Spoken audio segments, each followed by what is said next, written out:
At sunny Monza and another round of the McLaren series. So yes, fantastic opening rounds in Brands Hatch. We have new drivers, new teams coming into the series, so really, really good news for the series. Indeed, and also this year we should make the point there's a parallel American championship, so the McLaren name is certainly being taken to new people, new audiences, and this is coming in tandem as well with a really good season for McLaren in Formula One. Yes, they had a great start as well in America and going from strength to strength, both series. Incidentally, we were talking about the differences between America and Europe. One of the things you see at the very start of the race is the actual start of the race, because here we do a standing start instead of a rolling start in America. And we were discussing about the pole position side. The pole position here is on the left, and that's because they are doing a standing start. And of course, the dry, better line is on the left side. But had it been in America, it probably would have been a pole position on the right, as it is a rolling start. So, but the two series going from strength to strength. Which is great to see as the field then coming onto the grid at the end of this installation lap out of the pit lane. Quick look at 28, which is new this weekend. Andreas Greiling and Kevin Rorscheit, who we did see Kevin last year. Andreas Greiling new, and it'll be fascinating to see how he gets on. Pole position, though, to perhaps no surprise after the way they went at Brands Hatch, Jayden Kelly and Michael O'Brien, who were just the star turns. Sorry, the other way around, isn't it? In the pro class, that was a quick car with the 10 seconds. But pole position, Will Aspin and Alejandro Gapet, and that car with only 5 seconds of success to serve. Michael O'Brien and Jayden Kelly, though, 10 seconds in the pits, and they were so good at Brands Hatch. They've got to start as favourites here, I guess, haven't they? I think so. I think that driver lineup really is one of the favourites really at the moment, and very hard to beat. But great to see Alejandro Gapet get this qualifying today, and pole position by a good margin as well. So I think that will up his confidence. They had a really bit of a downturn there for the first round at Brands Hatch. So they're great for the SMC crew there to see the car on pole position. Another one that was quick this morning, Leonidas Karavisili, another newcomer, third fastest. Yes, very impressive. And I was trying to see his background, and you can hardly see any history in terms of racing. And the guy comes here and is within less than a tenth behind Jayden Kelly, who obviously we rate very highly. So very, very exciting performance there from Leo. So one to watch. And Sam Harrison, his co-driver, very good in historic single-seaters, looking to, like many, make a name for himself in GT racing. So that could be a dark horse, that car. Yeah, so people tell me that Sam is just as good as quick as Leo. So what a pairing coming into this race. So really exciting to see that. And they're one of those SMC motorsport cars slotting into place on pole position. And Alejandro Gapet then, who was just under 3/10 ahead of Jayden Kelly in qualifying on this one-by-one staggered grid. There is Alejandro Gapet then for pole position. Now, SMC had a tough weekend at Brands Hatch. They had, for each car, a good race and a bad race, but they didn't have 2 good races across the team. No, yeah, a bit of a mixed feelings there at Brands Hatch amongst the crews, but yeah, they are a quality team. They bounce back, and there they are in pole position. And unfortunately, the other car with Harry Burgoyne, he's I think hardly done any laps whatsoever this weekend. So they've had some technical issues, which I've been told it's all been solved and it's all looking good. But yeah, just a bit of a shout out for Harry, who's really been lacking in laps here this weekend. And that comes after a full-page column in Motorsport News talking about Harry and his switch to GT racing this year and saying how much he enjoys it. Well, if he can salvage a good result, I'm sure he will be up there fighting come the end of the race. Let's head to the grid. Alejandro Gapet's car is on pole position. Co-driver Will Aspin, and he can have a quick word before we go racing with Alex Ligui. A quick word with you, Will. You and Alejandro have done a brilliant job to get up here in pole position, but just how difficult is it going to be to keep those Greystone boys behind you? Yeah, I mean, they had really strong pace at Brands Hatch, so we just kind of have to play it by ear a bit and see how it folds out. Alex is really strong today. He proved it in qualifying, being about 4/10 ahead with a really, really good lap. So hopefully he can eke out a gap a bit, and we'll go from there. But it's just wait and see. Good. Fingers crossed. Thank you. Will Aspin switching to McLarens from Porsches, the Florence-born Brit. They're looking at the back of the car, sitting on the grid, number 90, with that being the ALM Motorsport car of Leo Karavisili and Sam Harrison. So yeah, straight into the championship, straight onto the second row. this is really looking like a great battle for this race between both the Greystone GT car and SMC. Great to see again the SMC car back at the front, and I think they're going to be very hard to beat actually today. So let's see what happens. So for one or two of them, it is a first time racing here. Let's go back to the grid. Let's rejoin Alex. Racing, what a place to start. The temple of speed. Oh, it really is. You don't look down in the speedo when you're getting near the braking zone, so it's feeling quick. Just how much does it lend itself to McLarens? Are they happy around here? Oh, very, yeah.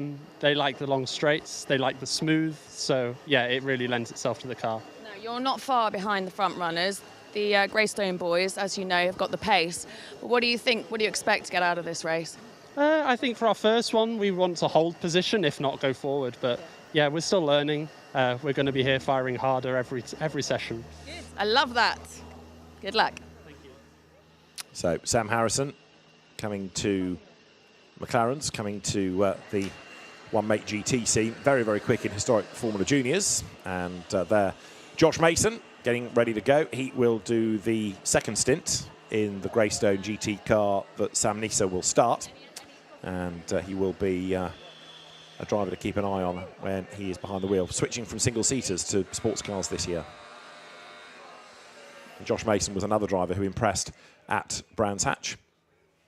And in fact, having talked about Josh, he has positioned himself near Alex's microphone. Let's go back down to the grid and hear Josh Mason's thoughts before we go racing. Race today. It should be quite straightforward. I think Sam did a really good job in qualifying, coming fourth. He's going to get a really good start. Definitely a challenge for the lead going to turn one, but no, it's a long race, so anything can happen. To the floor. Good luck.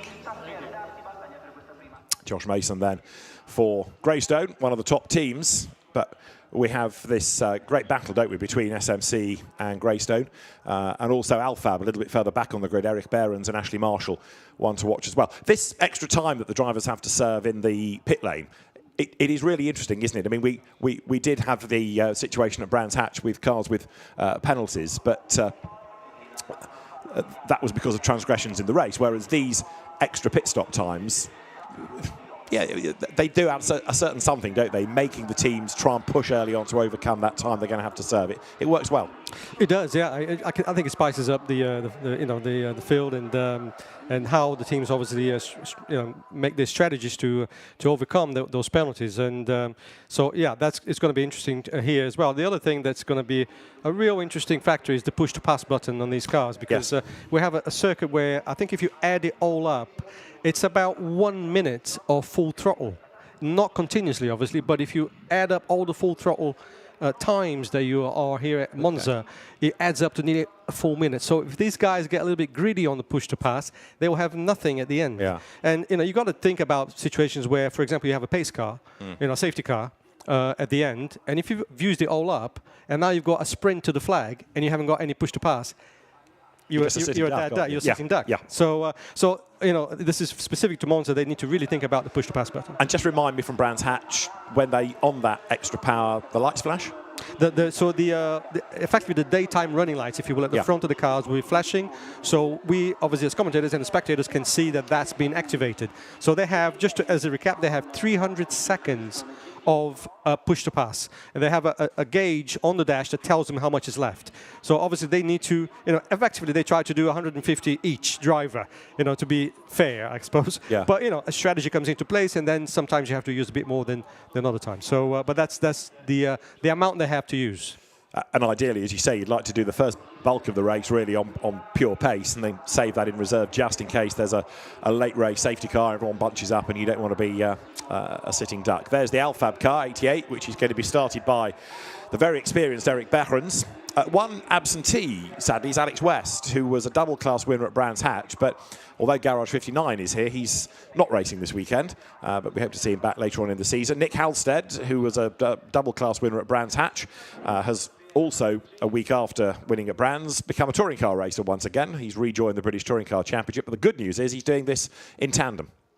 Yes, and good to see him on the grid. He had a bit of an off in qualifying. Was it free practice or qualifying? Can't remember now. We saw the car off at the second Lesmo. Right. But great to see that the car is on the grid. And obviously, there was nothing major there. And I believe there was no contact, just on his own. Whether it was some issue or he just ran out of track at that point. But more than likely. And when there was a car off earlier on in the day, Fiona James, who we were just looking at there, got on the radio to Danny Buxton at Speedworks and said, "Don't worry, it's not me, I'm fine." So a happy team, and Fiona enjoying herself as ever in McLaren Trophy Europe. She will go first in the car that she shares with Maurice Henry, who is new to McLaren racing this year. So doors are up, getting a bit of final air inside the cockpit. We are nearly at 5 o'clock here at Monza.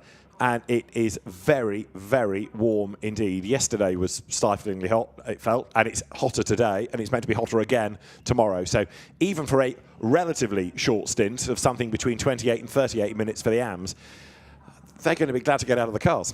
Absolutely. I mean, these cars have air conditioning, but it's not the air conditioning that you and I know from the road car.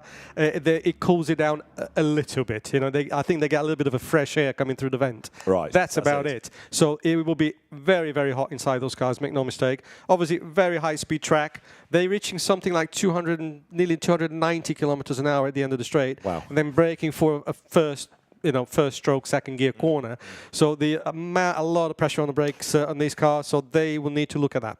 That chicane that you can see in the distance, the Rettifilio, it's brutal, not only because, as you say, you're going from sixth gear, heavy braking down to first, but a lot of curb taken as well, so there's a lot of load going through the car. 100%. It is exactly that, and you under a lot of load, you then have to twist the car into and it's a very short distance between the right and the left. Yeah. So, you go to a very low, I think it is the lowest speed of the track into the inside the chicane at the apex. So it is, a huge amount of load going to these cars. Well, that's the chicane of which we speak. Let's quickly rattle through the grid. Alejandro Gapet starts on pole position for this standing start 1x1 grid with Jayden Kelly lining up with him at the front. Third is Leo Caravicili, and fourth on the grid Sam Nisa. Starting fifth, Zach Meakin. With Harry Burgoyne as his co-driver. Sixth is the Swedish driver Eric Behrens. Seventh is where you find the American driver Ryan James. And eighth is the unrelated Fiona James. Ninth, Nick Halstead, double winner at Brands Hatch. 10th, Danny Henry, the first soloist. There's another soloist next, Tim Docker, ahead of Klaus Halsik, who shares with Bradley Ellis. Next up, Sean Pendry, returning to the championship, bringing the very quick and underrated Stuart White with him. Then it is Ron Trenker sharing with John Lancaster. Andreas Greiling is next with Kevin Rorsheid, and it is Mikael Karlsson with Lucas Sundal to round out the grid. Three classes, Pro, Pro-Am and Am, so 3 races within one, a 45-minute race. We had a similar race for Lamborghini early on in the day. Their race was shortened as well because of concerns over fuel, but they have a rolling start, so they did a slightly longer race, but with another formation lap that counted within the time, whereas here 5 minutes taken off the regular distance just to make sure that they can get through without drama. But from a standing start, then we'll see what pans out very shortly. There is Alejandro Gapet then, who had a mixed Brands Hatch weekend, but we know as seasons past is very quick, reigning champion. And prior to that, very good in touring cars in TCR, which was where he had lots of success a few seasons ago. Field then turning its way up through the Ascari chicane. Zach Meakin, we were talking about having had a few dramas this weekend and therefore Harry Burgoyne not getting many laps to turn. Zach Meakin was British GT4 champion a season ago, so he knows what he's doing. And there the safety car that has led them around at a controlled pace now lets the field go by and heads to its place ready to scoop people up should it be needed on the first lap. The field will then assemble on the grid, at which point I should just quickly mention that not only is Tommy Erdos commentator for the next 45 minutes and a bit, but there's another hat, the driving standards advisor, which you didn't have to put on at all at Brands Hatch. They were, on the plus side, impeccably behaved, and on the bad side, made you a bit redundant. Yeah, we were absolutely gobsmacked that we didn't have not one judicial, literally. So these guys are doing a fantastic job. And it was not to say that there wasn't any close racing there. Yeah, exactly. It was incredibly close racing throughout. So we had great, take my hat off to the whole field, really. And Yeah, let's hope it's the same for this one. Although you'd like something to do, wouldn't you? Yeah, it's always nice to be busy. But Yeah, true. I think Brands Hatch was maybe a one-off. I think things are going to start to kick off. I'm pretty sure that it's getting very competitive by each race in this championship. Okay, so the last few cars trickling into place. There'll be a green flag at the back to say that everybody's where they should be. The one category this weekend that runs from a standing start. So the marshal saunters to the grid, shows the green flag. That means that we are good to go then. It is race 3 of the season in McLaren Trophy Europe. On pole position is Alejandro Gapet in the Gulf livery. Alongside him is Jayden Kelly. Lights out. It is blast off. A good getaway by the Australian Jayden Kelly. Is it good enough to grab the race lead? Looks like it might be. And he's also got the inside line for the corner. He's got the lead. He's got the line as well. Gapet drops back into second place. They're on that extra power look, trying to gain ground as they run down towards the first corner. Gapet really late on the brakes. He's up the curb. Contact avoided. That was close. Sam Nesser in the blue and black car on the outside line, trying to get third there. Look away from Leo Caravicili as they get up towards the Curva Grande for the first time. Through on the inside line just goes Sam Nesser. A good start by him. Eric Behrens is put on the outside line there. Look in the black and gold livery.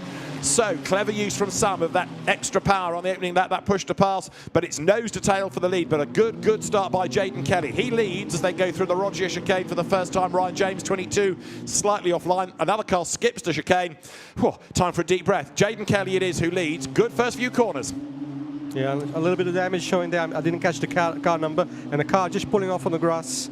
Number 49. Fiona James, is Fiona. it? No, I'm afraid to say the Race Lab Speedworks car. The other one that's been involved is Nick Halstead. They've tangled, it would appear. So poor old Fiona James can get on the radio this time and say, it is me, I'm afraid. So she has got drama on this first lap. But whether or not the car can limp round to the pit lane and go and join Danny Buxton from Speedworks and the Race Lab mechanics will wait and see as the 3 leaders reel out of the chicane. Sam Nesser in third place. He was one of the other revelations of Brands Hatch, and he's staying with the top 2. There is the very battered car of Nick Halstead. Big bite taken out on the right-hand side. Yes, and another car going out. Ooh. In the background and off. That's actually made contact with the barrier coming out of the Ascari chicane there. Right, is that possibly Ron Trenker? Safety car's being deployed, by the way. The safety car's just been scrambled. And as the leaders come by, we've still got green flag showing on the timing screen, but the safety car flags and boards are out. So although timing and scoring shows green, safety car deployed, there is the safety car, and on track it now is. So the safety car message is now alerted, and we know that Fiona James' car is stationary. Now, which was the other one that went off at the end of the lap? Not Ron Trenker, because he's been through. Sean Pendry, I fear, number 74. Yes, that made a substantial impact there on the just to exit the Ascari chicane. And that car there, number 74, that's it, just come to a halt on the left side. So 2 need retrieval, and all of this, of course, counts within the 45 minutes of racing. This, of course, helps the fuel consumption a little bit by slowing the pace right down. So that's something that the teams can be relieved about. There is Sean Pendry trying to recover, but you can see the damage is on the front right side. He'll want to get to the pit lane, but that car of Fiona James, that I assume is the reason that Nick Halstead's car's got a bite missing out of one side, because they must have got together at the chicane. That's what it looked like. Yeah, there was contact between those 2 cars, but obviously we have to wait and see for the footage later on and see what really happened. That's your first job after the race. I am going to be busy after all. Yes, indeed. Yeah. So an incident at this chicane. We'll try and piece it together in a moment. We're under safety car conditions, as I say, and the car in the background, look, that's Sean Pendry going wide and a real tank slapper, and bang, there's the wall hit, and that fires him across the road. Lucky, actually, not to take anybody with him. Yeah, especially because the pack was still very close together. So, yeah, lucky indeed to just come across and just park on the left side. And the rest of the field trickling through. So the race order is Jayden Kelly in the lead. Now, this is not great news for Jayden, because they're all on his back, and he's got to try and pull out an extra 5 seconds to overcome the penalty that he will get on the pit stop, because the car that's behind of Alejandro Gapet has 5 seconds, so he needs 5+ to clear that. There's 22 going through of Ryan James, who is in 7th place. So Jayden Kelly leads Alejandro Gapet. Sam Nesser in 3rd place. Now that car in 3rd has no extra time to serve in the pit lane. So that's very good news for them. And that's a very fast young crew there, Sam Nisser and Josh Mason. They are really pedaling that car very well. They did so at Brands. They're looking good here in Monza. And so they will be hot on their heels. And but for the SMC car, that's good news, absolutely. And 5 seconds in the bag when it comes to the pit stops is it's a nice little banker to have. It is, isn't it? If you're in Pro-Am or Pro, you have to stop for 90 seconds, line to line. If you're in Am, it's only 76 seconds. So that brings you back into the game for the second stint. And in this context, brings your Pro, your gun for hire, into the mix as well. So they're down past a bit of debris on the road come the cars. Trevor Williams, the race director, very experienced British race official, keeping an eye on the recovery operation, making a note of any debris around the circuit that he might be able to instruct marshals to sweep while we are under controlled conditions like this. There goes number 28. That is the car from the back of the grid of Andreas Greiling. Kevin Rawshide to take that over, and so the field goes through. So yeah, Jayden Kelly did it absolutely right off the start. That was a good getaway from a length back. Great start for Jayden Kelly, and obviously holding the lead until now. But incidentally, the first 4 or 5 cars were using the push-to-pass a lot on the opening lap. And Eric Barron specifically had his push-to-pass on for the entire lap. And so he needs to watch out on that usage. As you know, again, as we mentioned earlier, come the end of the race, you may need some of that left. That push-to-pass, I'm assuming, hasn't been reduced because it's a slightly shorter race. They've still got the same amount, even though it's designed for 50 minutes, not 45. So there's a bit of a bonus in that respect. Correct. Yeah. So it's still 300 seconds. They all have exactly the same amount to use. Yes. So Jayden Kelly, then number 17, is your race leader from Alejandro Gapet. Sam Nisser in 3rd place. Then the very impressive newcomer Leo Caravasoli in 4th place. In 5th, it's Eric Behrens. And then in 6th spot, the other SMC car in that pseudo Gulf livery in the hands of Zach Meekin. There is Eric Behrens then. So he is your leading Pro-Am driver at the moment. Eric Behrens has been around the block for many seasons, going back to Swedish GTs, to FIA GT racing back in 2009, and has been racing in all sorts of things, mainly GT4 in Scandinavia in the last 5 or 6 years. He shares with the quick Ashley Marshall, who came out of Ginetta GT5s in the UK and British GT, and there'll be a crew to watch over the remainder of the race, that is for sure. 38 minutes now on the clock as Fiona James' car is still being retrieved. Sean Pendry, by the way, did, as you saw, carry on after his incident, but he's got as far as the paddock rather than the pit lane, and that's where the car has ground to a halt. It's not broken into the pit lane as such. They're going through is the car at the rear of the pack of Andreas Greiling, who is a very welcome new addition to the McLaren Trophy ranks. He did a bit of GT Winter Series racing, but very inexperienced.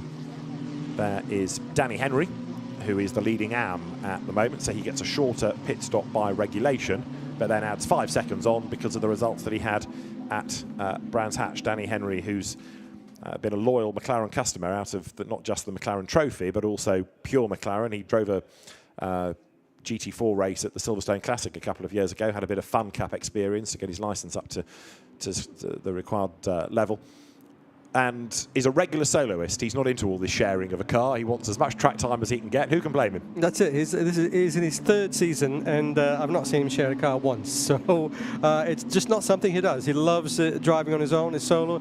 He's a sort of a McLaren true and true guy. Really, as you say, came through the pure McLaren program, and in his 3rd season with us, and he's a great competitor. Go back to driver fitness. Therefore, we're talking about how hot it is outside, how hot it's going to be in the car. Here's a guy doing it on his own, and with all due respect to Danny Henry, he's an Am. He doesn't have the time to spend, every day, every waking hour in the gym. He's a businessman racer, and so it's demanding, it's grueling. It's hugely demanding, hugely demanding. Even here at Monza, obviously you have a lot of straights, so you do get a certain amount of rest, if you will. And people, when you say that, people think, well, you're doing 288 kilometers per hour. How can you rest at that speed? But you do. So in terms of the circuit physicality, it isn't that demanding in terms of high G forces. But the temperatures are high, very heavy braking areas, and the ambient is very hot today. True enough. Right, we've got 36 minutes and counting as the safety car stays out. So for these drivers wanting to go racing, a frustration. For their co-drivers and the teams, they're factoring in what is going to happen in the second stint. In a number of cases, the co-driver getting in is going to be faster, but not in every case. But it's going to be interesting to see how the race pans out as the field then works lap 4. You talk about the circuit and the high speeds. In a sense, it's not a bad circuit to make your McLaren debut at, because it's not the most complicated. It's not as difficult, say, as a Brands Hatch Grand Prix circuit with all the undulation, or a Spa, for example, where there are a limited number of corners. You have got a couple of fast straights, so there are worse places to make your debut. Yeah, true. I mean, technically, Monza always has been a relatively straightforward circuit, very high speed. So obviously, very important to have a good line on a good car on a straight line. Your brakes are very important, and this very long safety car period is also playing its game in actually saving the car's brakes. Temperatures, tires, very heavy on front tires here in Monza. You have lingering corners, high-speed entries. So especially the left front really loads up a lot and suffers quite a bit. But again, this long safety car period is obviously helping save all of that. And Jayden Kelly is the man at the moment weaving left to right, not because he's on his toes for the resumption of the race, but he wants to keep the tyre temperatures up for the restart and the tyre pressures up, so that he's got the tools underneath him to do the job. The lights are out, in fact, on the safety car, so we should be able to go racing this time. There is the Hilton-backed car then of Jayden Kelly, managed by Mark Blundell. It's going to be Michael O'Brien who will take over that car. Michael, second-generation racer. His father, Mike O'Brien, was a quick single-seater racing in the late 70s, early 80s, raced a Holland Commodore for a time in the British Touring Car Championship, and Michael has been a race winner in GT3 McLarens, in GT4 McLarens, in historic single-seaters at Goodwood. He and Jayden Kelly make a very formidable combination. Safety car in this lap, says the race director, Trevor Williams. The pace then is controlled by the busily weaving Jayden Kelly, and Alejandro Gapert sits there thinking, yeah, just get on with it. I just want to go racing. Never mind all this weaving. You're not going to try and get me out sight. He's going to be on his toes. But Gapert didn't make the best standing start. Let's see now, as they accelerate through the parabolic, and what he can do on a rolling start. Jayden Kelly gets the drop by a couple of lengths. Good restart. And he's on the power as well, isn't he, on that push to pass to try to break further away from Gapert. Yeah, Gapert there, very, very controlled there. He didn't push the button. So if you see, and it's still pretty much in touch with Jayden Kelly there. But, that weaving that Jayden Kelly actually did work out. He did get a little bit of a run on Gapert, but coming into the chicane now, they're very close again. Leo Caravasoli having a look for third place, didn't work, but yeah, the leaders under braking get themselves back together again. So Alejandro Gapert, who will give the car to Will Aspin, has that shorter pit stop to serve. So in theory, they should come out in the lead anyway, but it would be quite good to take the lead on the track and see if they can pull away. Gapert then now does come up to attack Jayden Kelly, goes one side into the Roger chicane, goes the other side, then back to the outside line. He's trying to force an error out of Kelly as they rattle over the curb. Race lead battle then on the restart lap. In third place, Sam Nisa. This is lap number 5, 32 minutes and change on the clock, as Gapert then he's trying every which way, but Jayden Kelly can't shake him off, but he's not cracking under the pressure, as again Gapert looks up the inside, shows his nose pretty much on every corner, but Jayden Kelly is hanging on in there. And again, very well disciplined there, Gapert on the push to pass. He's not using it, and Jayden is using it, obviously, to try and stay away or pull away from Gapert. So when it comes to the driver change and towards the end of the race, the SMC car is going to have a little bit more left. But while they've been squabbling on this restart lap, look, Sam Nisa is right with them in third place. And then in fourth, Leo Caravasoli is starting to catch up as well. So it's 4 for the race lead. In fifth place, Eric Behrens at the start of the lap ahead of Zach Meekin. But Zach Meekin has gone through now. So he's in pursuit of that leading battle pack as Gapert goes to the outside line into the Parabolica. Almost looked like he had his nose in front, but it's the longer, slower line. He needs the undercut coming through the corner. He thinks about the inside line, but couldn't quite get the move done. So at the end of lap 5, Jayden Kelly is going to lead across the line, but he's not getting away. Right there behind him is Alejandro Gapert as they go down towards the Rettifilio in third place. Sam Nisa for Greystone in fourth place at Caravasoli. Zach Meekin fifth, and they're very nearly making his move on the inside for the race lead was Gapert, but he ran out of road, found the grass. Then he goes to the outside line. Jayden Kelly again able to fend him off, and right there with them is Sam Nisa. So now Gapert's got to attack and defend at the same time.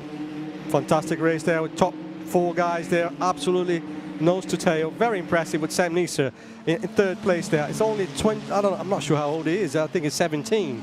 And I mean, a year or so ago, he's only doing Fiesta Juniors. Yes. And is now, driving this 620 horsepower machine.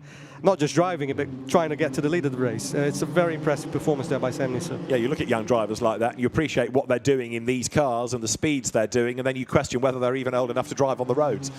Because, of course, in many cases, you can start racing long before you can have a road licence. Nisser makes a mistake, though, at Lesmo 1, runs out wide, keeps third place. That was a good save. That could have been a whole lot worse. Yes, that was a heart-stopping moment there for Nisser. There's a typical commentator's curse there. We're just saying how well he was doing, but he's using his push-to-pass button now, and look how close he got to the back end of the SMC car, and maybe a pass maybe into Ascari. Let's see. So Jayden Kelly getting away now because Gepert has to go defensive. Sam Nisser has regrouped really well, hasn't he? Considering 2 corners ago, he was nearly in the gravel. Now he's fighting for a place. But right with him is Caravicili. Zach Meakin then in 5th. They all run a little bit wide coming out of the Ascari chicane. But Kelly now has checked out. So he's built that gap and look, edging left and then right, trying to break any benefit of a slipstream that might be being picked up by Gepert in 2nd place. And we're only a couple of minutes away from the pit window opening. So if you've got your slower driver in, they've probably got 2 more laps. That's about it. Maybe 1, actually, because as the leaders go through, yeah, there's just about less than a lap time before the window opens. So the clever teams in midfield might be able to pit at the end of this lap. Kelly leading by 11/10 of a second now over Gepert. Nessa 3rd, Caravicili 4th, but that might change yet. Look, here comes Sam Nisser once again on the outside line. No, you don't, says Gepert.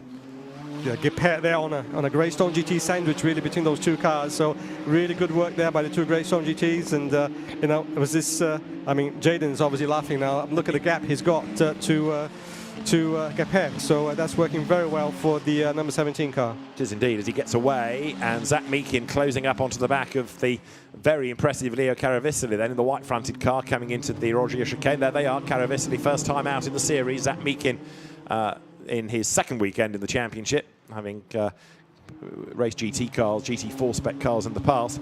In terms of the classes, Jayden Kelly leads Alejandro Gepert, leads Sam Nisser in Pro. It's Ryan James from Eric Behrens from Nick Halstead in Pro-Am.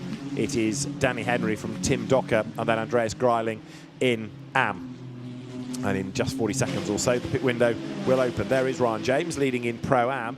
Eric Behrens behind him. For somebody that was using his push-to-pass at the very start of the race, it's gone the wrong way for Behrens. He's dropped back in the pack and lost his class lead.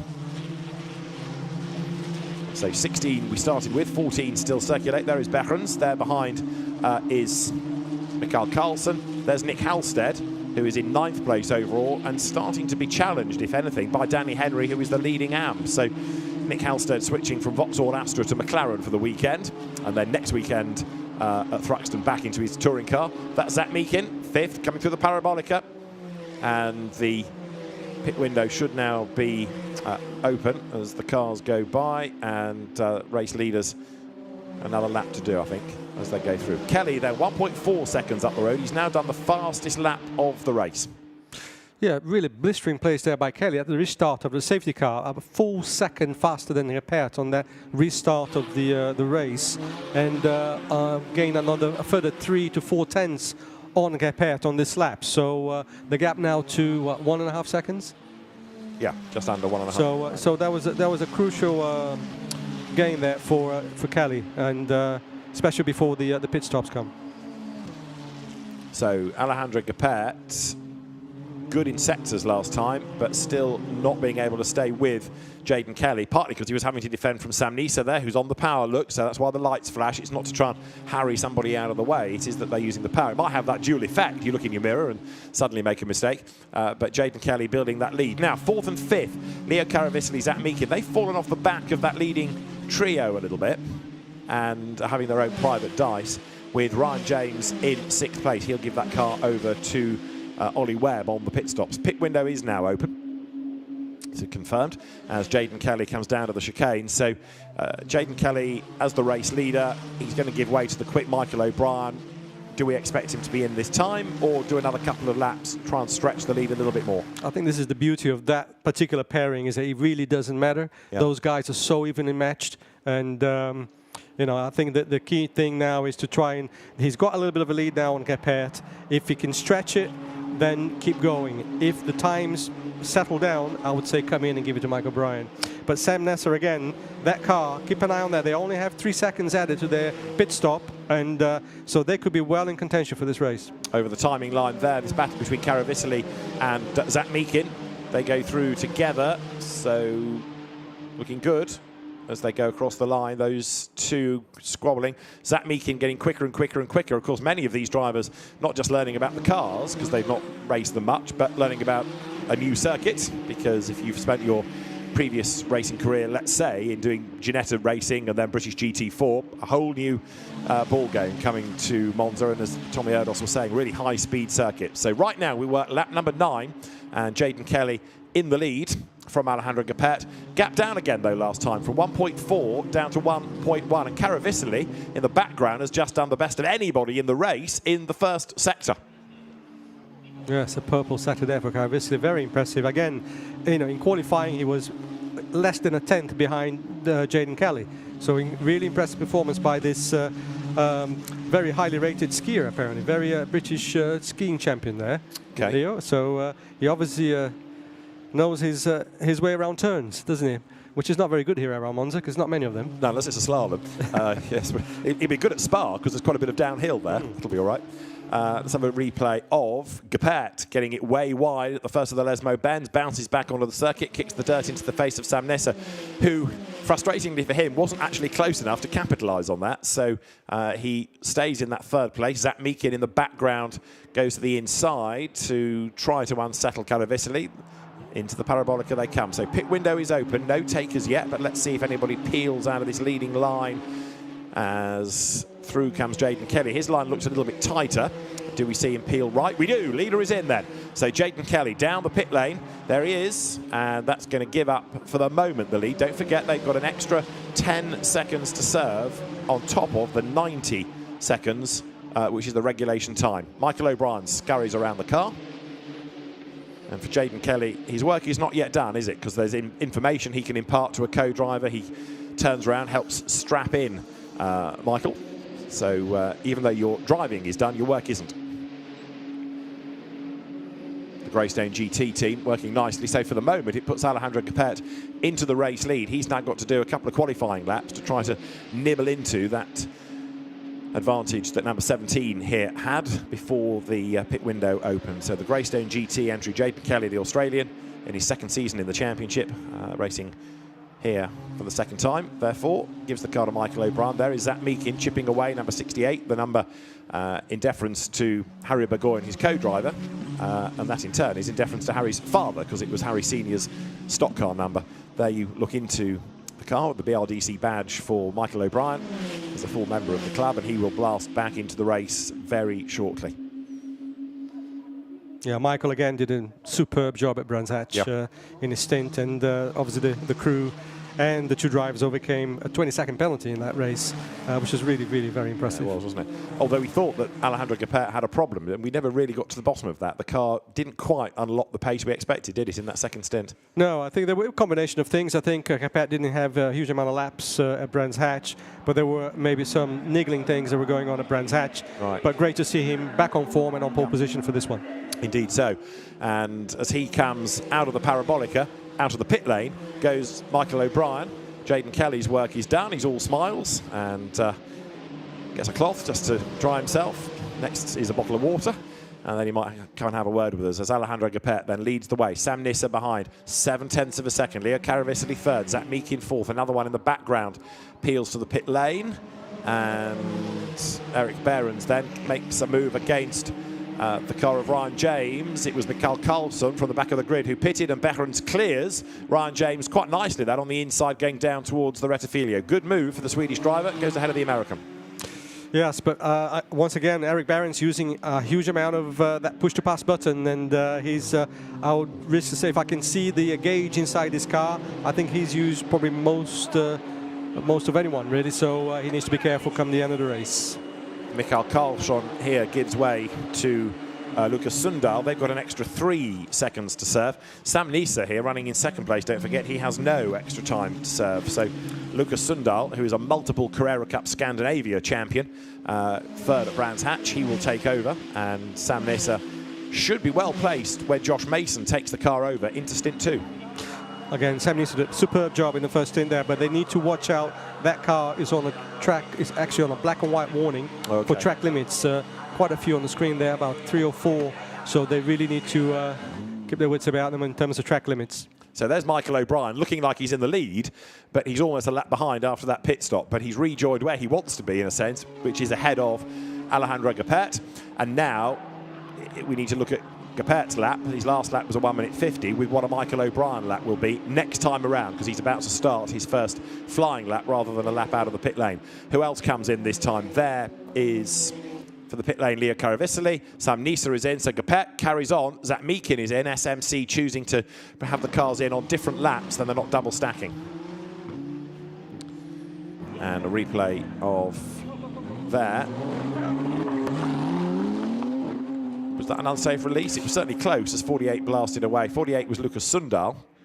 Yeah, at this point I wouldn't call that, because he did back off and then slotted in behind him. So I would say there's no harm done on that one. Okay.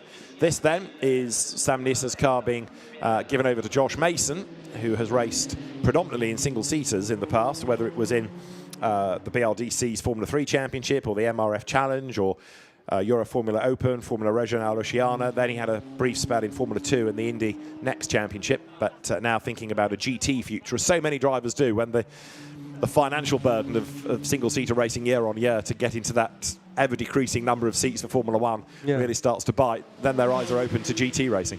No, absolutely. Very impressive lad, Josh Mason. I met him earlier today and had a chat, and he's really impressive career. He's done pretty much everything and a lot of single-seater experience, but never really full seasons on all of those experiences. And in fact, his love was football. First, he was into football, but he had a condition that became quite serious, and he couldn't actually play football anymore. And then started doing a lot of sim racing and became very good at that, and then fell in love with racing, and started quite late really in terms of his age and his experience, but done quite well. So yeah, good to see him in GTs now. And there he is, blasting out of the pit lane, and there in the background, look, coming up towards the timing line next to the cars through. So is that then Michael O'Brien? It is. So O'Brien, look, he's going to be back in 4th place, possibly 5th, depending on where Gapet rejoins. Gapet's in the pit lane now, so there is 17 through as next car goes by. Let's go to the pit lane. Alex is with the Jayden Kelly team. I'm down here with Jayden. Jayden, talk us through firstly your stint and how the car is now. Well, stint started off great. We had a good start off the line, car pulled away well. Had to have a bit of a fight with Gapert into the first corner, but really good racing overall. Really happy with how it panned out. And then we had the safety car come out, which was a bit of a shocker. We had 2 cars off, but just tried to keep everything cool, calm, because Michael in the car now, he definitely doesn't want to be working with any hot material, no more than I do. So as soon as the safety car ended, I just tried to pull away, make a gap the best I could, because we've got a 10-second penalty to serve. Now Michael is in the car, he's doing his best. He's doing really well, actually. We've got him in some free air, and hopefully we can make a good result. Good, thank you very much. Yeah, so that extra long pit stop is why in part they've lost time. It was also, I reckon, another 3 seconds, a bit slower than it needed to be, but better safe than sorry. You've seen Alejandro Gapet in the pit lane, giving way now to Will Aspin, or Waspin, as Team Parker Racing used to call him, and that car's going to be released very shortly. There on the power is Josh Mason, who comes up towards the line then, and there is Will Aspin in the pit lane, ready to leave. So this is your lead battle, one on the track, one in the pits. It shows how the extra time served in the pit can contort the race. So Josh Mason is going to lead, and Will Aspin is going to be second, and it's Harry Burgoyne in the background in 3rd place. It's going to be Lucas Sundal in 4th, and Michael O'Brien 5th. This is going to be a really interesting 17 minutes, isn't it? Absolutely, and I'm looking forward to seeing Michael O'Brien coming through the field, because that is a certainty, he will. But Josh Mason there leading his first trophy race, and well deserved. The crew's done well, but that car is hanging a little bit on track limits, so they've got to really be careful with that. Yeah, Ollie Webb is yet to take over from Ryan James, and 1 or 2 other cars yet to stop as well. Ryan James is in the pit lane, Eric Behrens is in the pit lane. There he is, in the Alfab car, and Ryan James stops. Ollie Webb, Cheshire-based driver, leaps around the car and helps undo the belts, undo all the cables to get Ryan James out. But interesting that Ryan then disappears. Now, Ollie Webb gets himself into the car. Is Ryan James going to come back, or is it a mechanic's role then to strap him in? But interesting, isn't it, how some teams' driver is involved, other teams' driver walks away. Yeah, it's a really personal preference. It's whatever works best. You know, on the clock, if whatever works well, it could be that the two of them together just didn't work out for whatever reason. And some drivers just like to do it by themselves, just do their own thing all together, with the mechanic overseeing, making sure all the radio is plugged in and drinks pipe and all of that stuff. So yeah, personal preference on that one. Right, now in the background, Michael O'Brien, look, has gained a place. It was Sam Harrison, in fact, who he was catching, and he's caught and passed him. So Michael O'Brien gets past Sam Harrison, so that puts Michael O'Brien up one further place. So coming up towards the timing line at the end of then lap number 13, all the cars that were notionally ahead have now peeled in to serve their mandatory stop. So you've got Josh Mason in the lead, ahead of Will Aspin. That is 4.7 seconds. It's Harry Burgoyne in third. Fourth now is O'Brien. And there, the white car of Sam Harrison is in fifth place as they come now into the chicane. Eric Behrens has given his car over number 88 to Ashley Marshall, so that's going to be next. There it is. Lucas Sundar a bit further back. Ollie Webb blasts out of the pit lane as well. Michael O'Brien, no surprise, absolute best in the first sector. Away in number 80, which is the Ron Trenker car. Now goes John Lancaster. 14.5 minutes, give or take, still on the clock. So Josh Mason here is going to try and build up as big a lead as he possibly can, while Michael O'Brien is getting himself up through the traffic. Yes, and John Lancaster there had a blinding stint at Brands Hatch, really, really fast. And let's see where he can, how much he can recover that from wherever he is. I can't see the screen, but John Lancaster is, well, notionally fifth when he came in, but he's going to drop back because, of course, these cars have now moved ahead while he was sitting in the pit lane relaying Ron Trenker. So Josh Mason's got quite a big gap for the moment. As I say, Josh Mason is 4.7 seconds ahead of Will Aspin, and Michael O'Brien is about to come up behind Harry Burgoyne, who racing here for the first time. He's not going to be keen to roll over. He wants as good a result after a tough weekend so far. Yeah, I remember Josh Mason's car only had 3 seconds to serve in the pit, so they gain a good amount of time there. And but yeah, the gap is looks pretty big now. And yeah, there are a couple SMC cars there hot on their trail, on his trail, and of course, Michael O'Brien always very quick. So Michael, a British GT3 winner with James Baldwin at Alton Park, and he's doing absolute best in sectors, but he's not yet done an absolute best lap. Comes up over the timing line. So O'Brien on the push to pass. Harry Burgoyne on the push to pass to try to combat the challenge. And O'Brien's got the job done before the chicane. Nicely done. Slices across the front of Burgoyne and says, I'm ahead of you. Take that. And Harry Burgoyne has to get the hint, slot back in behind. And actually comes under immediate attack, does he not there, look, from Sam Harrison. Yes, Harry lost a bit of time there coming out of the chicane, but Michael again showing all his experience. Activating the push to pass just before he came out of Parabolica, and an easy pass, and then slamming the door shut just to say, this is my corner, you're not coming through. So down to the chicane, another place lost by Harry Burgoyne, but it's really seat time that he's been lacking. As Tommy said at the start of the race, they've had a tough weekend with mechanical dramas, so that's really cost Harry Burgoyne as much track time as he would have liked to have had, so he's learning all the time. Best here to bank some points rather than be a hero and not finish at all.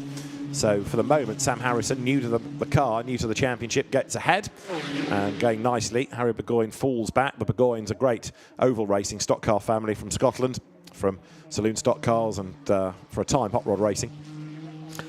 Yes, and I don't think Harry knew the circuit. I think I believe someone said that he came here for the first time, and he's done literally maybe 1 or 2 laps. A little bit of smoke that came out of Ascari, someone probably touching the gravel there. But yeah, Harry's doing incredibly well considering the lack of laps really this weekend. Yeah, exactly. You forget, some people crop up in random categories and do get the odd race here and there. We've been talking in the context of the GT World Challenge Europe that's here this weekend about Ash Sutton, touring car champion, who's making his GT3 debut. And when asked when he last raced at Monza, he said, well, I've never driven around Monza. All he's ever done was a pure McLaren day, but in the passenger seat. So he hasn't even driven the circuit, even though he's been round it for 8 laps. But that's about it. 22 there, Ollie Webb, taking over from Ryan James, and he's off in pursuit now, look, of the Alfab car that Eric Behrens has given to Ashley Marshall. The race has now got 11 more minutes still to go, and Josh Mason is the race leader by 6 seconds. Now, his last lap was a 49.8, and Will Aspin is falling back. The gap is widening now between Mason and Aspin, up to 6 seconds. They're launching over the curb, Ashley Marshall. What about Michael O'Brien? O'Brien's last lap was a 49.7. He's fractionally quicker than Mason, so Michael O'Brien running third, 7 seconds behind, 11 minutes to go. He's giving it a red-hot go here for the race win, that's for sure. That's Ryan James's car, now with Ollie Webb at the wheel of it. Closing up on Ashley Marshall for 6th place into the Rogier chicane.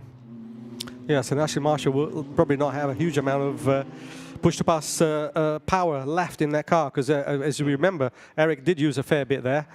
So I think Ollie will capitalize on that fairly soon. And incidentally, Aspin is on a track limit warning as well, so he's obviously pushing very hard, and as you mentioned, not really making up any ground on the leader.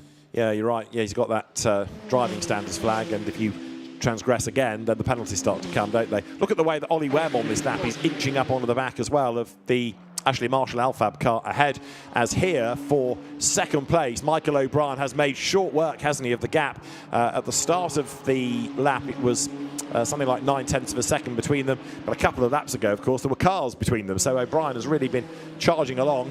He's still not done the fastest lap. Jayden Kelly's got that, but as they come up towards the line, Josh Mason then leads the way by 6 seconds. That was a better lap by by Will Aspin. He is improving the pace. Michael O'Brien is right there, and that's rather encouraging Will Aspin, I think, now to up that pace, see what he can do. He's not going to shake off Michael O'Brien, but he is getting a little bit nearer to the race leader. There's Mason through. This is the gap, this is the gap, this is the gap, this is the gap. Now Aspin arrives, and look, he has the other side of the chicane into the Curva Grande, just edged clear a little bit from Michael O'Brien. Yes, so Michael is, although his pace is strong, he's just not quite strong enough to get close to the car in front. So 49.3 for O'Brien there against the 49.4, so there's only a tenth in it.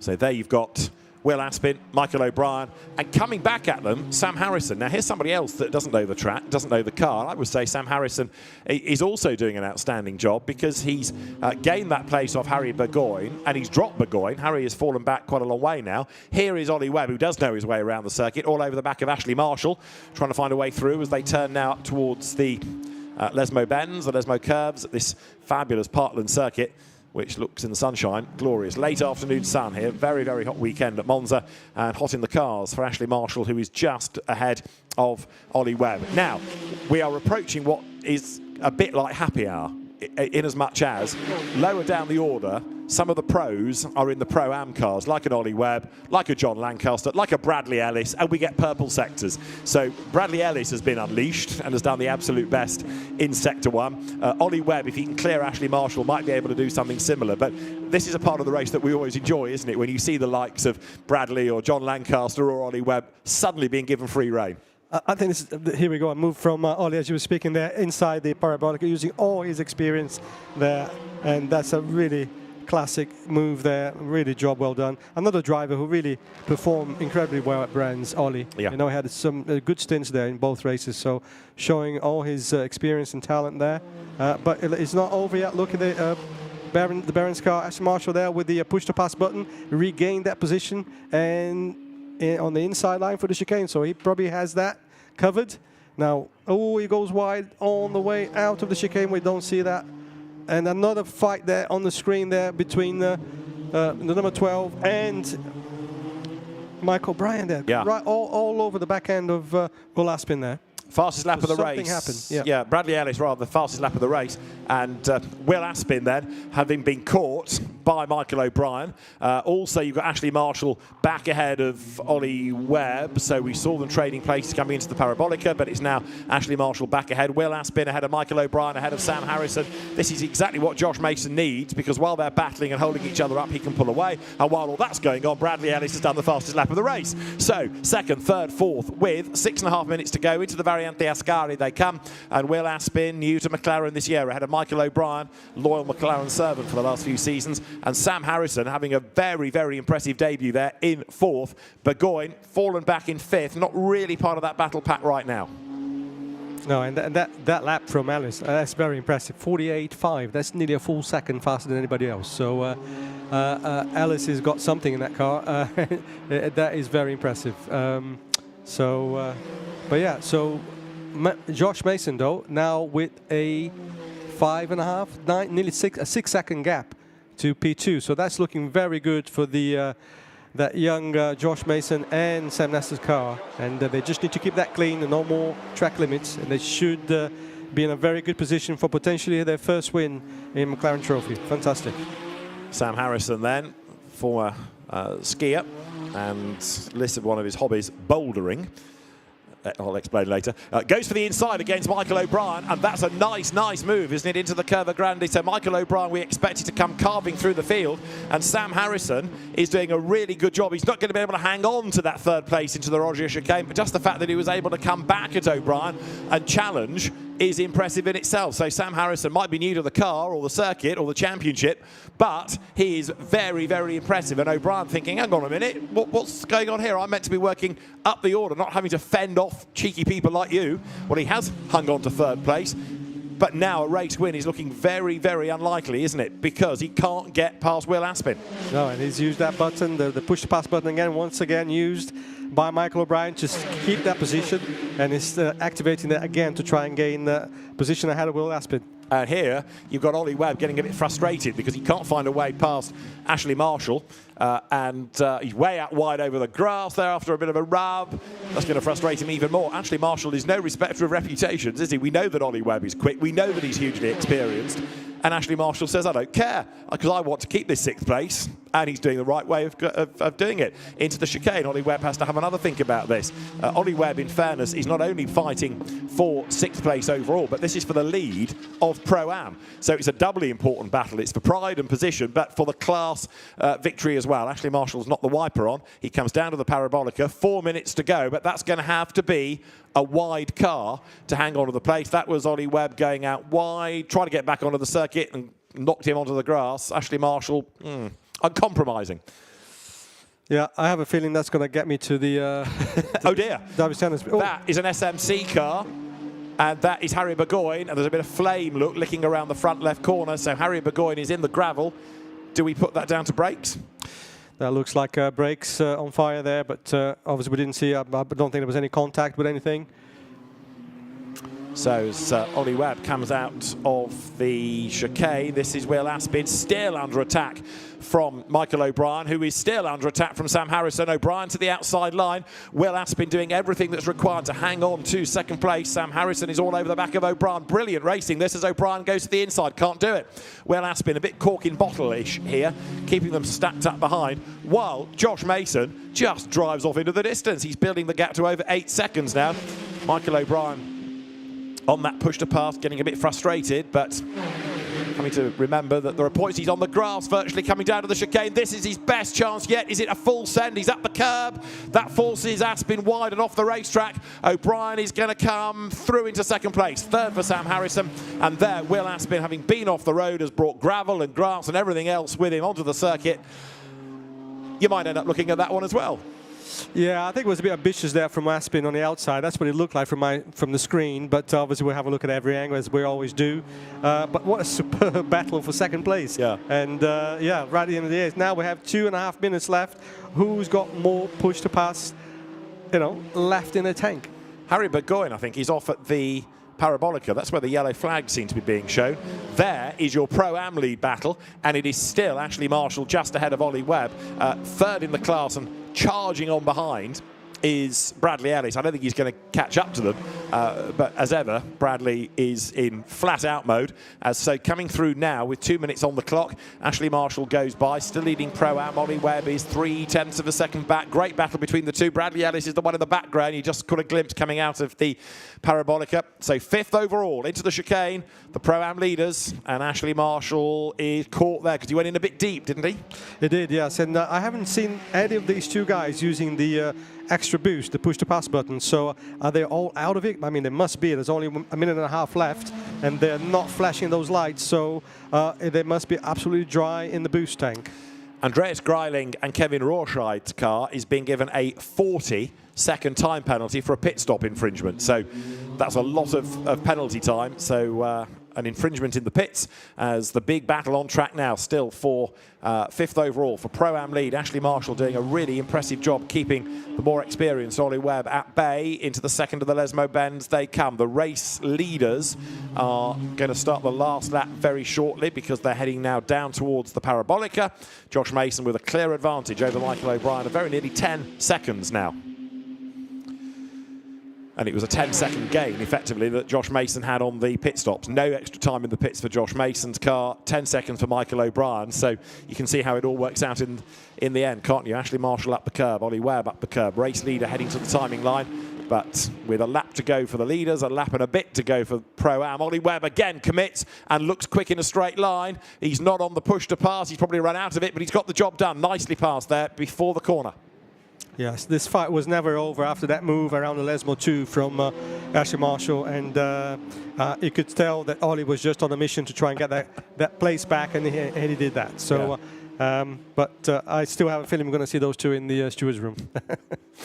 It's a way of meeting new friends, isn't it? You say your role, you get to see different people each weekend, hopefully, rather than repeat offenders. There is Josh Mason then, who is a somewhat dominant race leader, and he's heading for a first GT victory. He's on the push to pass, so they saved some for the end. He doesn't really need it, but it just secures the deal for him, doesn't it? Well, that just adds insult to injury, doesn't it? I mean, the fact that they got, what, 8 seconds, nine and a half seconds gap, and he's still got some push to pass button to go there. So fantastic effort by that crew, very young crew, and especially Sam Nasser. What a great opening stint. And those two guys really deserve the win. Yeah, really deserve it. I think Sam Harrison is a standout as well out of this race for somebody that's new to the car, new to the championship. He's very much so, absolutely. Great performance today. Yes. Yeah, and the fact that he's battling with Michael O'Brien, who you could argue is the benchmark driver, is impressive. But Josh Mason then is on target for a first McLaren Trophy win. Sam Nasser, likewise, his co-driver who did that great first stint. And for the Greystone GT team, it's going to be a 1-2. The Nasser-Mason car ahead of the Kelly O'Brien entry. Jeff Kingston, who engineers the cars, will be a happy man on the pit wall. So will Sam Nasser, as Josh Mason takes the checkered flag at Monza to win race 3 in McLaren Trophy Europe. The Greystone GT team can celebrate success. Josh Mason wins. Michael O'Brien is going to be second. And then Sam Harrison in the ALM Motorsport car that he shares with Leo Caravicili, another former top skier. He's going to take third. Alejandro Gapet, Will Aspin in the end fourth. This is for 5th, and it's the Pro-Am win heading the way of Ollie Webb. Comes up towards the line, and Ollie Webb in the end pulls away a little bit from Ashley Marshall, but a really good battle between them. Third in the background in the class is going to be Bradley Ellis, who's already done the fastest lap of the race, and he's on target for another one because he went purple sector 1, purple sector 2, a little bit down in the last sector, but the last lap of the race is the fastest lap of the race for Bradley Ellis.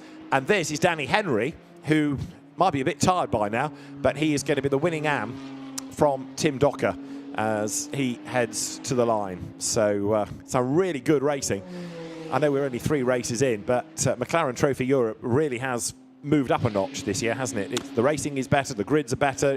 It feels, if I say a more serious championship, that's not quite the right phrase, but you know what I mean. It's just feels more relevant this year. It's more competitive, and we're seeing some great racing. It's great to see a young crew winning the race today against, you know, a Michael O'Brien, who's obviously very experienced, very fast, and a Jayden Kelly, who's only 17 or 18, I can't remember now, but a very young driver, but drives, you know, with a much older sort of head, and you know, he's just a great combination. We thought after Brands that that combination would have been very hard to beat, but a young crew came through today in in Josh Mason and Sam Nasser for Greystone GT, and did a fantastic job. So well-deserved win. Yeah, I totally agree. And the nice thing about this is that okay, there are AMs, there are quick gentleman racers, but increasingly you're discovering the next generation of GT driver. And this sits sort of above GT4 performance, doesn't it? These are seriously quick bits of kit. Oh, absolutely. They really sit between GT4 and GT3. Yeah. I think even last year, before the Evo was introduced, the McLaren Trophy cars were lapping something like only 2 seconds slower than the GT3 back of the grid in the World Series. So that's pretty impressive performance, really. Yeah. And so obviously they're now faster with the push-to-pass button. So, you know, they're very close to GT3 pace. And I suppose the point behind what I'm saying is that, you know, if you are a young driver wanting to impress a manufacturer, come and do this, because these are very quick cars. McLaren is committed to young driver programs, and here you've got a whole raft of people from, whether it's been Ginetta Junior Racing or in Harry Burgoyne's case Junior single-seater racing, coming into this and straight away going really well. It's good to see. Poor old Harry Burgoyne, though, his weekend gets no better, because the car, as we saw in the gravel with those flames licking around the brakes, so yeah. SMC, again, a bit like Brands, having a sort of bittersweet weekend. Yeah, a real shame there for Harry, but especially for Harry, because again, with no laps under his belt at all on the circuit, he was actually performing in the top 4 there, doing incredibly well. So yeah, big shame there. We'll find out obviously what went on. I wonder whether actually the reason that he was dropping back early on from Sam Harrison was because he knew the car wasn't right and he could feel something in the brakes perhaps, and that's why he was nursing it, to give him the benefit of the doubt, because Harry Burgoyne isn't noted for giving away places. The Burgoynes are rock hard racers, so maybe the car had a problem before he'd really had a chance to show his pace. Well, there are very happy Sam Nisa and Josh Mason. Bradley Ellis, as I was saying, got the fastest lap of the race repeatedly, but the best of them was on the last lap of the race. In the background in the white shirt, Bob Bassett, the technical delegate for the championship, very experienced British scrutineer, putting the cars under part Fairmay. So these are the results. Sam Nisa and Josh Mason, your winners from Jayden Kelly and Michael O'Brien. Remember, they had to stay 10 seconds longer than Nessa and Mason in the pits, and the gap was 9 seconds. Leo Caravicili and Sam Harrison third on debut, ahead of Alejandro Gapet and Will Aspin. Fifth, after a great battle to win Pro-Am, Ryan James and Ollie Webb, ahead of Eric Behrens and Ashley Marshall. Bradley Ellis third in class, fastest lap of the race outright. Klaus Halstead, his co-driver, ahead of Ron Trenker and John Lancaster.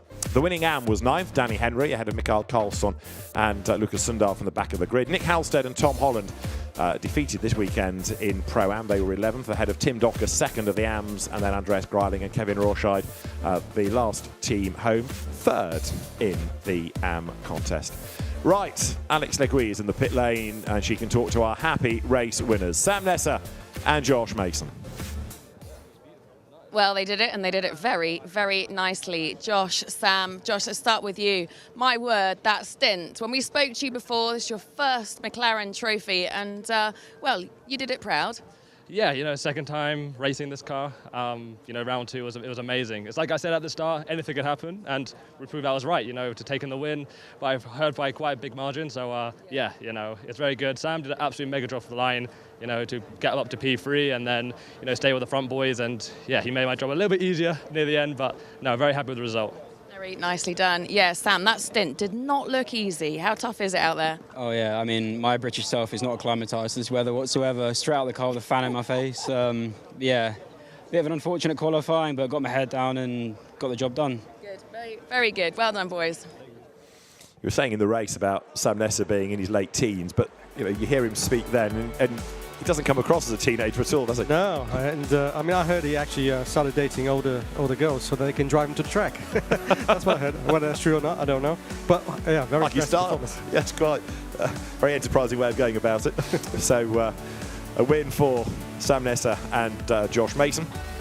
And Josh, as I said during the race, has tried the single-seater route for season after season, but now straight away finding himself in a happy place in these sort of GT4 plus or GT3 minus type GT cars. And again, in that super slow-mo shot, you see the load that goes through the car going through the chicane.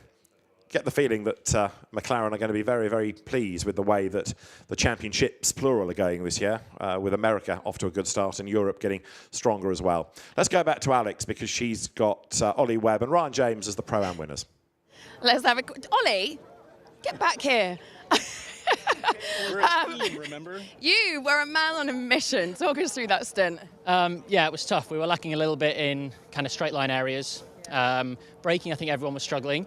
But yeah, I mean, Ryan put us up at the front. He had an awesome start, overtook a pro as well. So like, I'm just really impressed with Ryan this year compared to last year on a track that took us a while to get used to last year. So it makes my job a little bit easier. But yeah, it was tough. I think we had the pace in the corners, but to outbrake was tough with the lack of brakes we had, yeah. Yeah, Ryan, did you feel the same? And also, just from a more strategic perspective, this puts you in pretty good stead for the rest of the year, being able to do it here in Monza, right? Oh yeah, that was absolutely amazing. I would say halfway through my stint is when the brakes started, getting away from me, which is very scary at a place like this. But man, it was great battling with Eric, and Ollie's stint was amazing. Well done, boys. Thank you. So Ryan James and Ollie Webb walk away. Interesting hearing from Ollie Webb talking about how it took them took Ryan James a while to get used to this circuit last year, and yet we were saying that perhaps it's not the most difficult, but maybe it was the speed that was slightly daunting for an AM. I think he was probably referring to the speed in Yeah. terms of the pace of the car last year for whatever reason. Not so. I don't think that was to do with the circuit, but yeah. So yeah, impressive for Ollie to get back into that position against. Was it Sam Harrison? Ashley Marshall. Ashley Marshall, sorry, Yeah, yes. in that. And so yeah, very impressed for him to get back to with the issues that he's just mentioned with the brakes. So Yeah, impressive stuff, isn't it? And again, if you've got a brake problem on a really high-speed circuit like this, then you're a brave driver. yeah, it's not exactly confidence inspiring there. I mean, obviously we saw Harry's car with a fire there on the front brake, so we knew it was going to be a very hard race for that, and of course it looks like Harry wasn't the only one suffering with that. Yeah, indeed. So the teams were having a good look at the cars post-race and looking at what components have suffered more than others. Drivers now are heading up to the podium. But a lot of takeaways from that. You know, that first win for Josh and for Sam. Really impressive debut for Sam Harrison and Leo Caravicoli. And some good racing as well, which is really heartening to see. The confidence that comes from the AMs give them that ability to fight a little bit harder each time out. So tomorrow should be equally as good. Race 1 of the weekend at Monza in McLaren Trophy Europe started with Alejandro Gapert on pole, but it wasn't a great getaway. So Jayden Kelly was able to get the drop on him going down towards turn 1.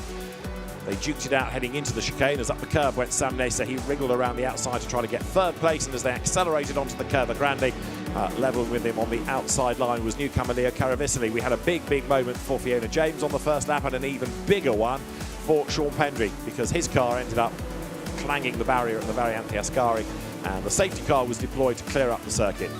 A good first stint by Jayden Kelly. He relayed Michael O'Brien, but with his longer pit stop for winning at Brands Hatch, the car ended up having to fight its way back through the pack. It cleared Sam Harrison, then cleared Harry Burgoyne. Harrison got past Burgoyne as well, and then briefly repassed O'Brien. It was a mega battle between them, and it delayed Michael enough to mean that Josh Mason was able to keep on building his lead for the outright victory. Harry Burgoyne eventually would exit the scene with a brake drama at the Parabolica, clambering out of the car as flames licked around the front. So it was left to Will Aspin to uphold SMC honours, but he ran wide at the Variante Ascari, went through the gravel, went across the grass, and went from second to fourth. In Pro-Am, there's been a really good battle between Ashley Marshall, with his rather pointy elbows, and Ollie Webb, who found himself on the grass. Ollie didn't take kindly to that, and he was a man on a mission, finally moving his way through on the way down to the Parabolica to take the Pro-Am lead and to take the Pro-Am victory. Really good battle. So it was a class win for Ollie Webb and for Ryan James, but an outright win for Greystone GT, indeed a 1-2 for the team. Race winners, Sam Nesa and Josh Mason in race 1 at Monza.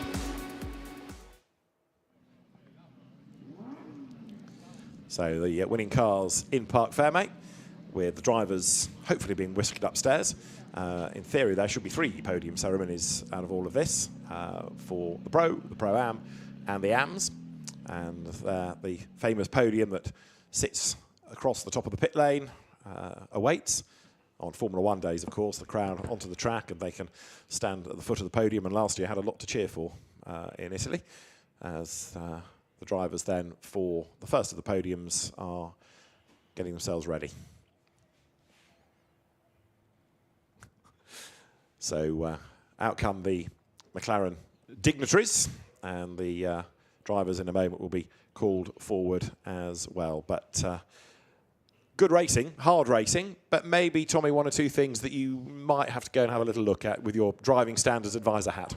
I have a feeling you're right on that one. Yeah, there were plenty of action, that's for sure, but that's what we want to see. Yeah. You know, hard-fought racing, and most of it was very, very clean. A few little contacts here and there, and yeah, no doubt we'll have to go through that. But no, all in all, a fantastic first race here at Monza. This isn't meant to be a rude or a patronising question, but just out of interest, really. When you're looking at it with a judicial stance, are you also saying to some of the AMs, you know, what I might have done here is try this line, or I'd have backed out here? So it's a bit of driver coaching as much as finding fault, if you like? Absolutely, 100%. It's a very good question, and I do that. Obviously, I have worked with Ginetta Junior in the past, and that's very much what we do. That there's an element of, if you will, educational, I guess, or just passing on the benefit of my experience, I guess, and trying to. Yeah, sort of define, what's acceptable and what's not acceptable, so that the next time they make maybe a different decision. Indeed, indeed. Right, there are some of our winning drivers. You can see the third place crew of Sam Harrison and Leo Caravicili. The second place drivers, Michael O'Brien there, joining Jayden Kelly, who has more of an American twang than an Australian twang, I think, from that interview from earlier on. But the top step, Sam Nessa wanders first, Josh Mason behind him. It's a 1-2 for the Greystone GT team here at Monza, and the first win of the season for Josh Mason and Sam Nessa, who proudly stand on the top step of the podium.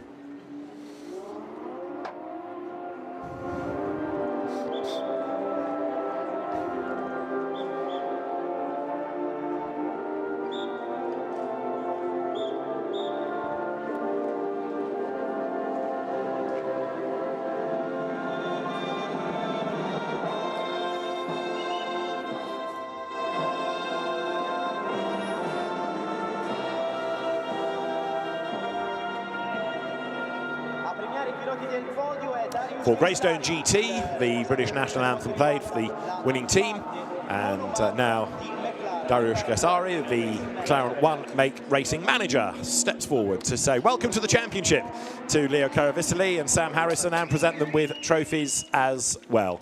Then for the second place crew, Michael O'Brien and Jayden Kelly, who doesn't look overly pleased, but think long-term, Jayden. More points for the championship and a slightly shorter pit stop tomorrow as well.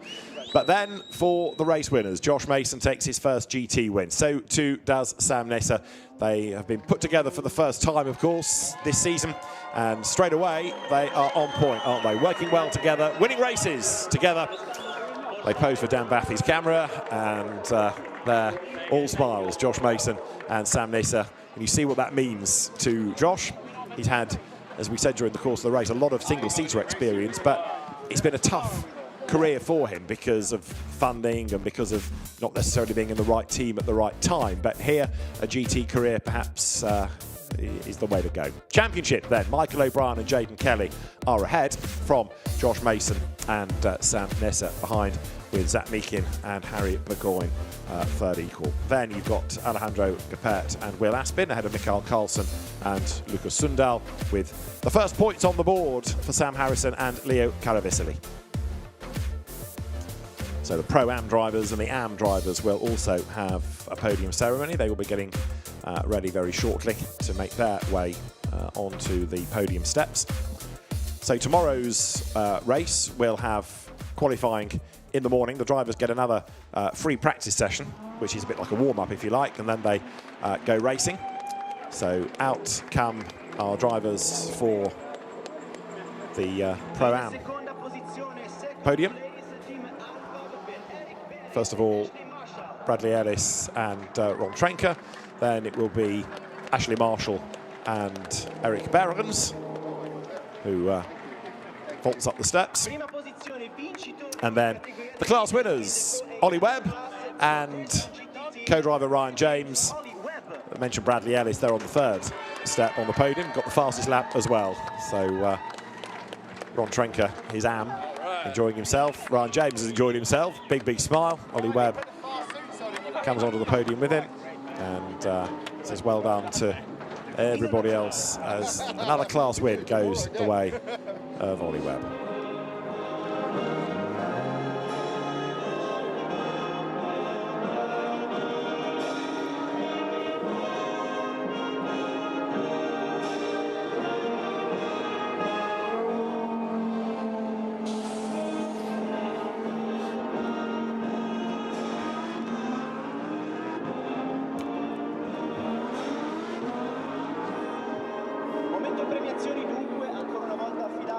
Bradley Ellis with Klaus Halstead for third place. Again, Dariusz Gasari steps forward with the trophies. Klaus Halstead receives his. Bradley Ellis, British GT champion in years past, gets his trophy for third place. Then for second Eric Behrens and Ashley Marshall. In fairness, Ashley is somebody whose racing experience is far less than Ollie Webb, but he put up a good fight in that battle for Pro-Am honours. Absolutely, yeah, fantastic battle there, and yeah, I'm just impressed also by Klaus Hauswig's top 10 finish with Ellis. Now Ellis has got the speed, yeah, but Klaus has had the consistency now throughout the races now to bring the car back and allow and unleash Ellis really to do his thing. But yeah, what an impressive pace there by Brad Ellis, and clearly almost a second faster than everybody else in that race. So it'd be interesting to see tomorrow's race, because obviously he starts the car. Yeah, indeed. He will do that first stint. Apologies to Klaus Halstead. I had him as Ron Trenker for a moment. I apologise. Ron Trenker with John Lancaster a little bit further back in the championship. That's headed by Nick Halstead and Tom Holland, who today were off the podium. But they are still ahead by a point from Ollie Webb and Ryan James, with Eric Behrens and Ashley Marshall then taking third. Bradley Ellis with Klaus Halsig comes next, and then you've got Michael Broadhurst and Philip Carter not here this weekend, ahead of Ron Trenker and John Lancaster. And poor old Maurice Henry never got in the car, and Fiona James never even got a lap in, so big disappointment for the Racelab Speedworks team. Danny Henry, though, is going to be a happy man with yet another class win in the AM category from Tim Docker. And then in third, more newcomers. Kevin Rorschach, I think we've had before, but his co-driver Andreas Greiling taking a podium finish. So their entry from the MS Racing team for third place. There, stepping forward, is Tim Docker. He's done quite a bit of UK racing in things like Volkswagens and TCR. And then next onto the podium will be Danny Henry as the class winner. Interesting, isn't it, that the AMs, or some of the AMs at least, choose to go solo. Danny Henry, talking about fitness, can even run onto the podium. How about that? Incredible, yeah. He's obviously been working on his fitness. And yeah, so another win for Danny there. Well deserved, yeah. He loves his racing, and there he is. Obviously, look, it looks a bit hot, but they're allowed to.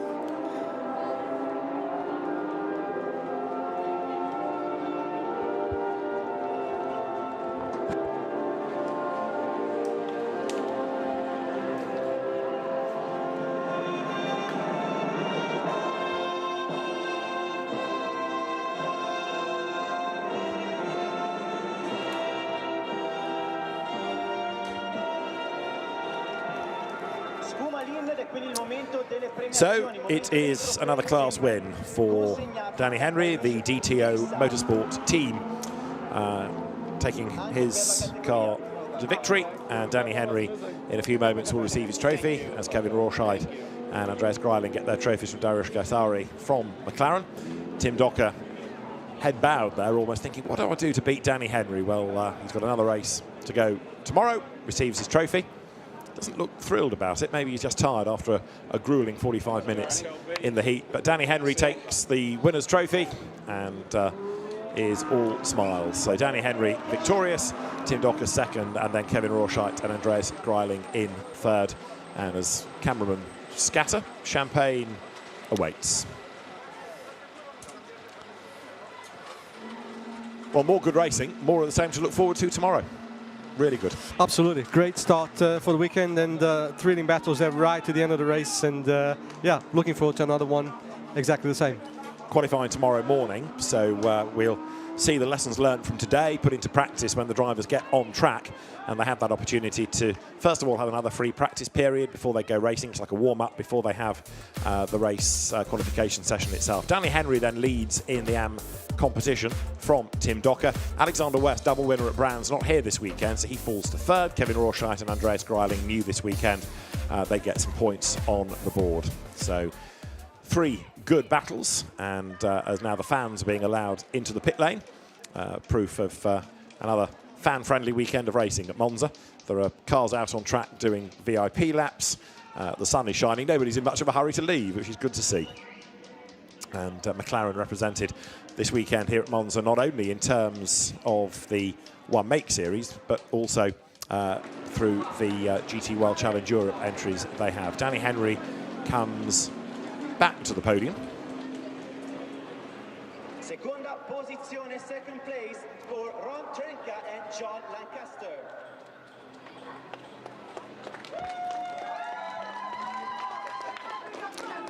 Now I get Ron Trenka onto the podium with John Lancaster.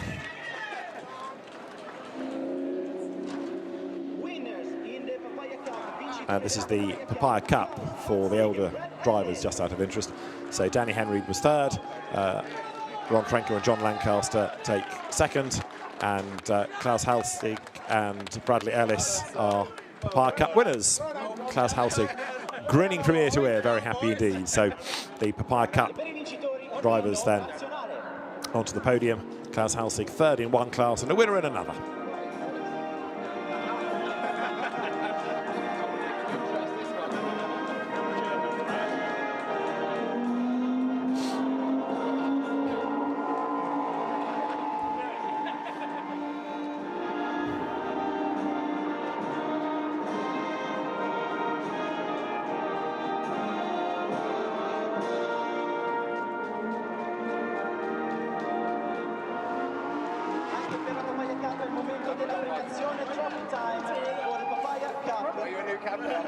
So well done then to our Papaya Cup drivers. More trophies to go the way of Klaus Halstead and Bradley Ellis, and for Danny Henry third in the Papaya Cup. Good that McLaren look after not just the AMs, but also the older drivers, giving them an extra competition, if you like. Yes, I mean, this is, again, it started as a pro-am, a true pro-am championship, and the AM drivers are very much the heart and soul of this championship. Great that we brought the pro class this year, and obviously with the McLaren Academy, which incidentally is headed up by Rob Bell, who was the factory driver for McLaren, does a fantastic job, you know, looking at these young guys coming through. But yeah, it's a championship for all, and great to see again the AM drivers being rewarded with a podium for the Papaya Cup. And once all the champagne is sprayed, they will no doubt head back to the McLaren hospitality and enjoy themselves and discuss the race, and may look at some data, but get ready for more of the same tomorrow. Busy day, practice, qualifying, race, and lots of track time, which is another good thing in this championship. Absolutely, and one of the additions this weekend at the McLaren hospitality is we have a sim now, which is a beautiful McLaren liveried sim, and it gives the drivers the opportunity to actually do a few laps around the track in the sim, perhaps work with their pro counterparts to actually coach the AM drivers on it, and it's just a nice little bit of just an extra tool for the drivers to really you know, get familiar with the track if you haven't done enough laps. Yeah, exactly. And I suppose you can practice a corner and then reset, practice it again and again, rather than have to wait until a real world green flag goes. Well, we'll see how tomorrow's race pans out. We've had a great first race of the weekend and a great first win for Sam Nesser and Josh Mason. Race 2 tomorrow will be on air from 12:25 local time here at Monza, but for today, from Tommy Erdos and David Addison, it's goodbye.